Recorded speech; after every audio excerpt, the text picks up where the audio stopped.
Mi vida por Yeshua de Nadrat. Cartas a mi amada esposa Miriam. Autora María Medina. Voz Salvador Corazón. Capítulo 57. El siervo del centurión. Había en Cafarnaún un pequeño destacamento de soldados romanos, porque al ser uno de los pueblos de mayor relevancia en las orillas del lago, tenían allí instalado su cuartel, cuya función era la de vigilar y controlar el orden en todos los pueblos de los alrededores. No era un destacamento muy grande, lo componían varios soldados, unos 50, a las órdenes de un centurión, un hombre justo llamado Cornelio. Este hombre era culto, le gustaba conocer la historia de los lugares en los que había estado, su cultura y su religión, y nunca utilizaba su condición de soldado romano, de centurión, como un signo de poder o de dictadura. Todo lo contrario, era amable con todo el mundo, justo con sus subordinados y respetaba al pueblo de Israel en la medida en la que le era posible, estando siempre a las órdenes de su procurador, pero actuando en todo momento con justicia y buena disposición hacia todos.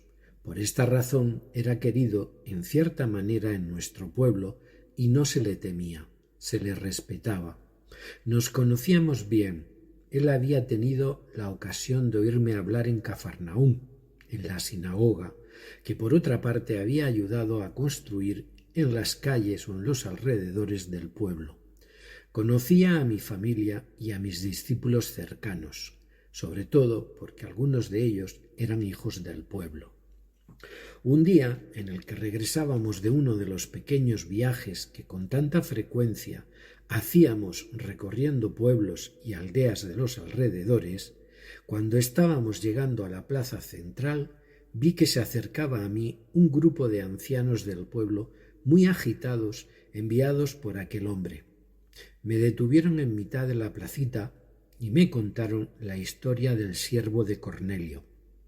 El muchacho llevaba muchos años a su servicio y le quería como a un hijo. Hacía un tiempo que había sufrido una caída desde el tejado en el que se encontraba trabajando, y como consecuencia de la caída, algunas de sus vértebras habían quedado dañadas y progresivamente había ido perdiendo la sensibilidad y el movimiento de brazos y piernas, hasta que llegó al punto de no poder moverse y de sufrir una parálisis grave. Padecía y estaba muy asustado. El muchacho se encontraba ya en esta situación desesperada cuando Cornelio se atrevió a pedirme ayuda aquel día.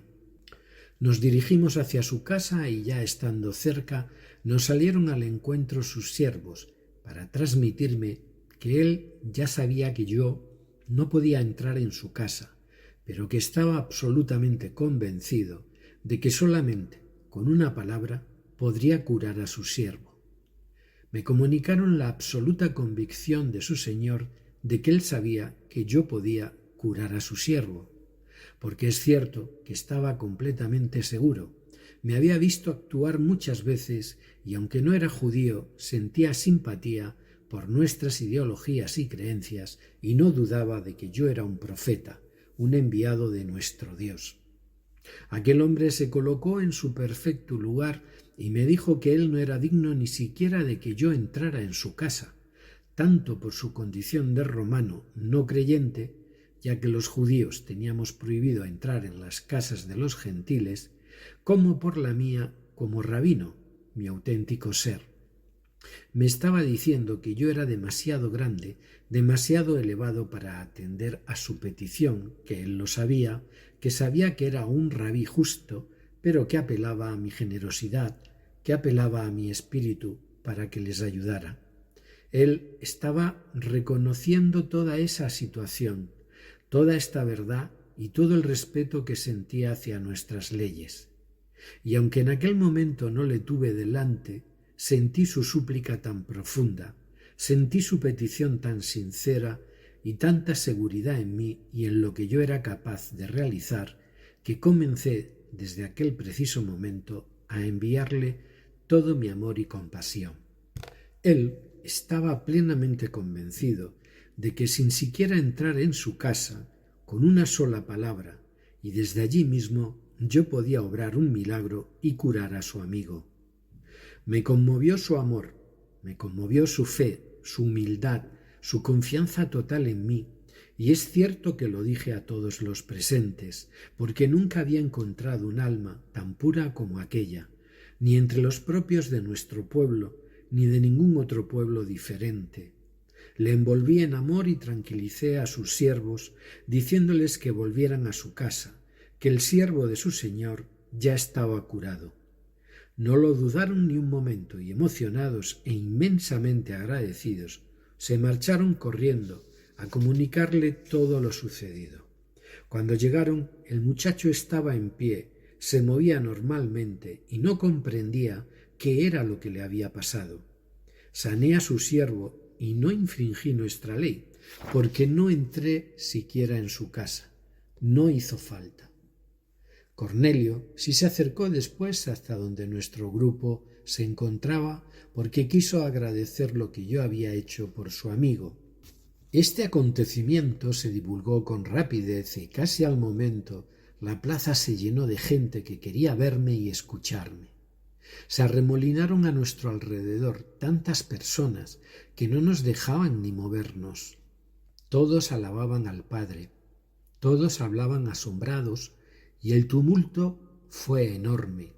Querían acercarse a la casa de Cornelio para comprobar tan extraordinario suceso, momento que aproveché para deciros algunas palabras.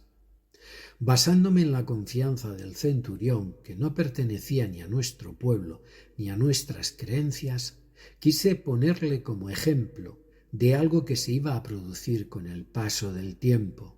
La fe de los gentiles en mí como Masiaj, mucho más firme y sincera que la de muchas personas de nuestro pueblo. Él fue un ejemplo de ello. Y es cierto que entonces predije lo que iba a suceder años más tarde en Israel y en todo el mundo, que tanto los pueblos de Oriente como los de Occidente creerían en mí y estarían cercanos al Padre.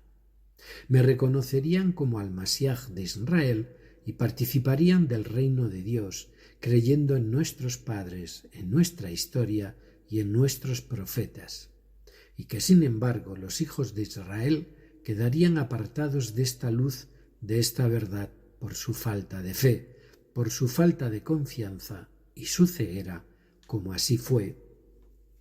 Es cierto que yo sabía que los hombres de entonces sólo iban a creer en mí a través de los prodigios que realizara, porque, aunque rabinos que leyeran las Escrituras había muchos y cada uno lo hacía a su manera, cada uno tenía una distinta interpretación y mi manera de enseñar era totalmente diferente. Esto solamente no hubiera sido suficiente para conseguir la atención de las personas y su confianza en mí, por lo que hubo que afianzar y demostrar por completo mis palabras y reforzarlas con hechos, a veces pequeños y a veces milagrosos, como estaba escrito que el Masiaj haría para demostrar al mundo su auténtico ser y su auténtica naturaleza y el poder del Padre. Y por eso realicé tantas sanaciones, tantas señales en la naturaleza, tantas demostraciones, para que el mundo creyera, para poder redimiros. Con todo mi amor, Yeshua.